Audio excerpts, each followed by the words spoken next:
Up until now, I've never traveled with the 24-70 f2.8 lens, and the main reason why that is because it is big and it is heavy. Very uncomfortable to use on a Sony body because it would cause such a huge front drag. Arthritis. Yeah, my arm is actually getting tired. But that all changed when Sony released the version 2 of their 24-70 f2.8 G Master, which is nearly half a pound lighter compared to the version 1, but it makes all the world of a difference in usability. And after my review, I managed to influence my own self to get it.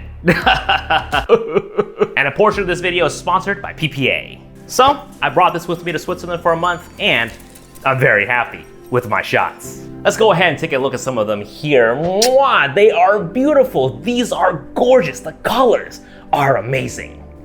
But to be fair though, Switzerland made it too easy to get these amazing shots. If you were to give this lens to a baby in Switzerland, boom, Ansel Adam prodigy in the making. Plus, we also gotta thank the weather too. Bright, sunny weather, cotton candy, fluffy clouds, nice breezy wind on a hot summer day.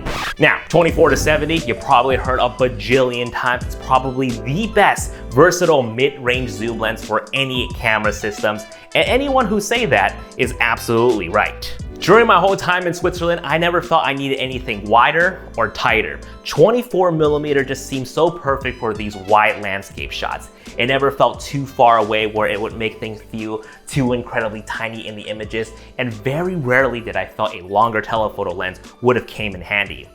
If anything beyond 85mm already felt too close. But this right here, this is perfect. Now, of course, you can find similar mid-range zoom lenses that's lighter with a constant f2.8 aperture for nearly a third of the cost. The famous ones are the Tamron 20-75 and the Sigma 28-70 f2.8. Both excellent choices. However, I'm personally a stickler for my mid-range zoom lenses to start at 24mm. 28mm is just not wide enough, in my opinion. On top of that, the quality on the edges of the G Master is excellent, especially at 24mm. Sharp corners, no crazy distortion, no strong vignetting straight out of camera. And that quality is held across the frame. Just look at the ridges on these mountains right here, the little shrubberies in the distance, the tiny Monopoly house pieces out there, the gentle ripples of the water, and the frosted Dippin' Dots in the snow. Now, the only thing that I'm bummed about is that these cows here can't run at super speed, because God knows I was ready with my Sony A1 30 frames per second, 51 megapixel raw bursts. From my testing, the 24-70 f2.8 G Master 2 can't keep up with fast-paced action insanely well thanks to its latest extreme dynamic linear motor autofocus mechanism. But for now, we'll just have to settle for these slow cow photos. Stop! Sponsor time! PPA is a fantastic resource for learning how to take better photos and running a photography business effectively with over 900 online videos and tutorials that you can watch anytime. And this month, they wanted me to let you know about their marketing and sales tools that you can use to help grow your photography business.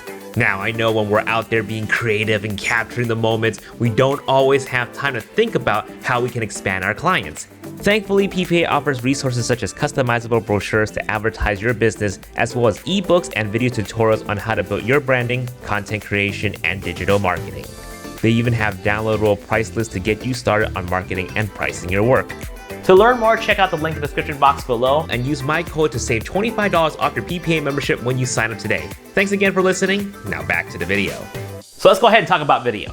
By now, it shouldn't come as a surprise that the newer Sony full-frame lenses aren't getting equipped with lens stabilization.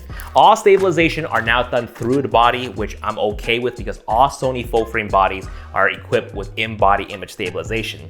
And because this lens here still has some heft to it, it does help with these fake dolly handheld shots.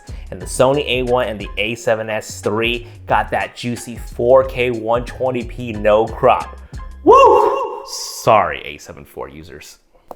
The D-click aperture ring here is also really nice. If I need to get a proper exposure, I can get a much smoother transition as opposed to seeing those jarring changes when you would normally have to change your aperture through the dial on your camera. And this is insanely helpful because I stopped using ND filters for my video. What I would do now is just crank up my aperture to like f8 or even f18 almost, just to keep a proper shutter speed. And that's gonna be fine for places like Switzerland because we would want the whole landscape to be in focus. Now, a lot of camera channels tend to stress the need of ND filters because they want to use the widest aperture as possible for maximum bokeh. And don't get me wrong, I love the creamy background blur just as much as everybody else, but unless it serves to tell the story better, you don't really need it. And that lesson comes from my brief time with manual only lenses and shooting with film cameras. The lack of autofocus just makes it hard to shoot at like f1.2, and it forced me to be okay shooting at sunny f16. I'm more focused on my composition and the action within the shot. Now, the only time that I didn't enjoy using this lens was when I put it on a gimbal. I used it for about an hour and I just put it back into my backpack. Which leads me to say, if you've never used any other 24-70 f2.8 lens before, regardless of brands or camera systems, and you pick this up for the first time, it will still feel heavy to you. You won't be able to appreciate the newfound lightness of this lens as much. But to me, I appreciate the hell out of it and it became very tolerable to travel with, and I can't wait to bring this on more trips with me. Once again, thank you PPA for sponsoring a portion of this video, and thank you guys for listening to me professing my love for this lens. We'll see you guys in the next video. Peace!